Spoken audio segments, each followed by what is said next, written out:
साथियों, मैं कन्हैया ARP राजपुर कानपुर देहात से एक बार फिर आपके समक्ष प्रस्तुत हूँ। बेहतर शिक्षण योजना के विषय में आज हम चर्चा करेंगे। किसी भी कार्य की सफलता इस बात पर निर्भर करती है कि कार्य करने के पूर्व उसकी योजना किस प्रकार तैयार की गई है और उसका क्रियान्वयन किस प्रकार किया गया है। केवल कक्षा में ही नहीं बल्कि प्रत्येक कार्य के लिए हम योजना बनाते हैं। सही योजना बनाने के बावजूद अगर सफलता नहीं मिलती है तो उसका कारण है योजना का प्रभावी तरीके से क्रियान्वयन ना हो पाना।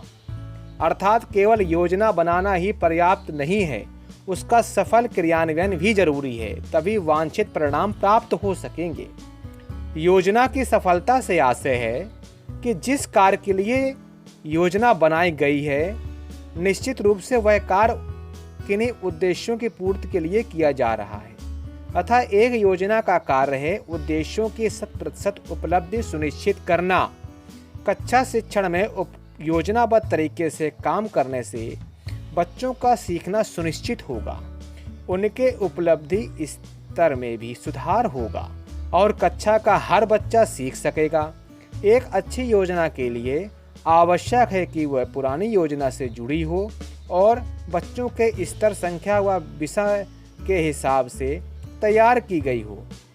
बहुकक्षा शिक्षण की स्थिति में योजना बनाना अत्यंत आवश्यक है। योजनाबद्ध तरीके से शिक्षण करना प्रभावी एवं आसान हो जाता है और बच्चे आसानी से उसे ग्रहण कर लेते हैं। योजना बनाते समय लक्ष्य तय करना।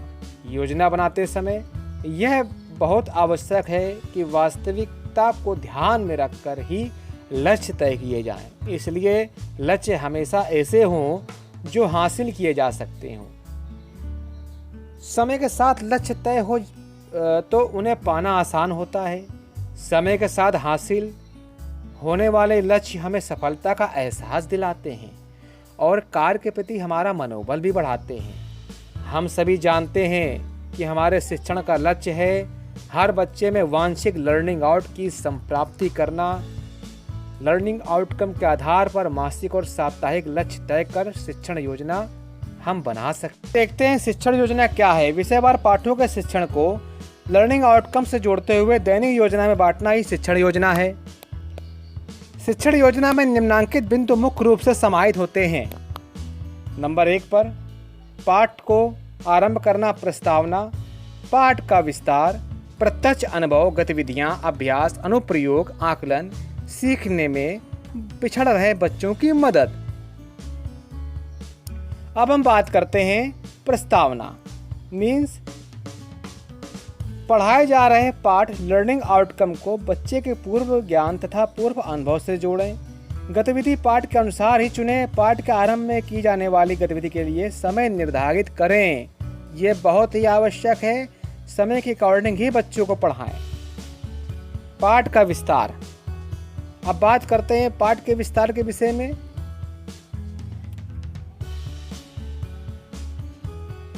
लर्निंग आउटकम को विकसित करने के लिए उचित गतिविधि का चयन एवं प्रयोग करना। पाठ के अंत में दिए गए अभ्यास कार्य को करना ताकि बच्चों को सीखे गए बिंदु पर अभ्यास का मौका मिले। ऐसी गतिविधि को चुनना होगा जिनका प्रयोग सिखाए गए बिंदु के अभ्यास के लिए किया जा सके। पाठ के अंत में दिए गए अभ्यास कार्य को करना।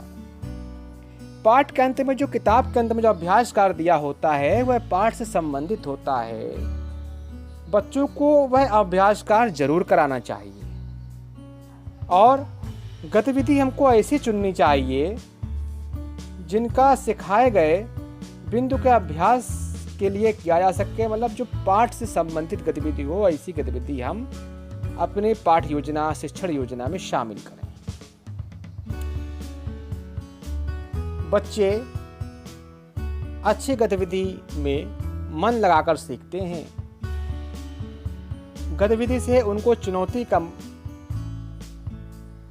का सामना करने का अवसर प्राप्त होता है। अब बात करते हैं आकलन।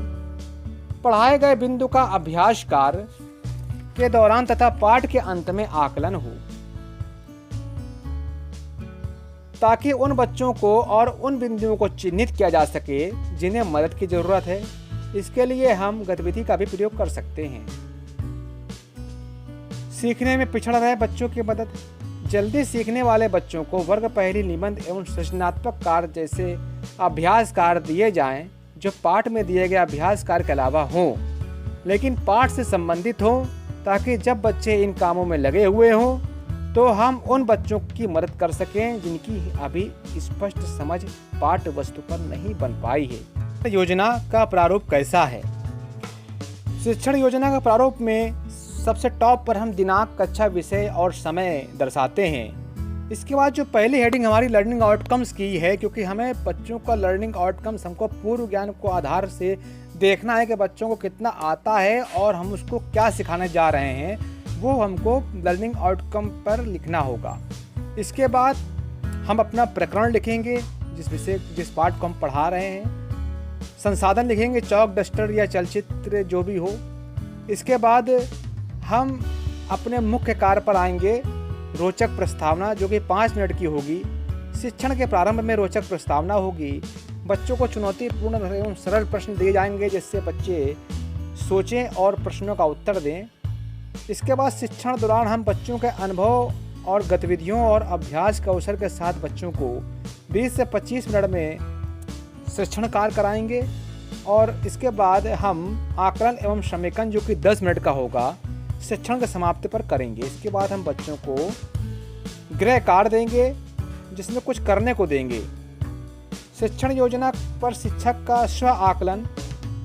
शिक्षक पूरी शिक्षण योजना अधिगम प्रक्रिया में अपने अनुभव व बच्चों को सीखने के तरीके पर टिप्पणी लिखेंगे। योजना निर्माण में जो आपको बातें याद रखनी है, वह निम्न बातें हैं कि बच्चों के पूर्व अनुभव क्या है, उनका स्तर क्या है, आगे क्या सिखाना है अर्थात किस लर्निंग आउटकम पर कार्य करना है, कैसे सिखाना है अर्थात तरीका क्या होगा कक्षा में सिखाने का, समय निर्धारण अर्थात शिक्षण का अनुमानित समय। हमने समय निर्धारित किया है 5 मिनट, 20 से 25 मिनट, फिर 10 मिनट, इसका हमको विशेष ध्यान देना होगा पाठ योजना में।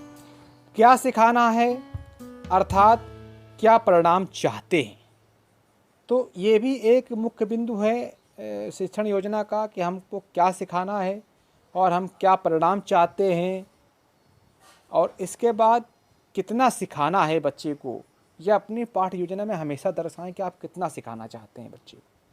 किसी एक विशेष टॉपिक को लेकर चलें, आप किसी एक विशेष टॉपिक को ही लेकर चलें और उतना ही बच्चे को सिखाने का प्रयास करें। गतिविधि के जो मौखिक जो प्रकार होंगे वो मौखिक, लिखित सामग्री के साथ हो सकते हैं। लिखित और मौखिक गतिविधियों में आपसे सामंजस्य हो लिखित और मौखिक गतिविधि में। गणित में विभिन्न समस्याओं, हमें गणित में ELPS का हमेशा ध्यान रखना है और प्रोजेक्ट पर कार्य कराकर समझ बनाने की संभावना विकसित करनी है। प्रतिदिन भोजनावकाश के पहले तथा बाद में एक रोचक गतिविधि विद्यालय में जरूर कराएं, जिससे बच्चों को आनंदपूर्वक सीखने का अवसर मिल सके। इसी के साथ मेरे शिक्षक साथियों, अब हम अगले वीडियो में आधारशिला के भाग 2 पर चर्चा करेंगे। तब तक के लिए नमस्कार, धन्यवाद।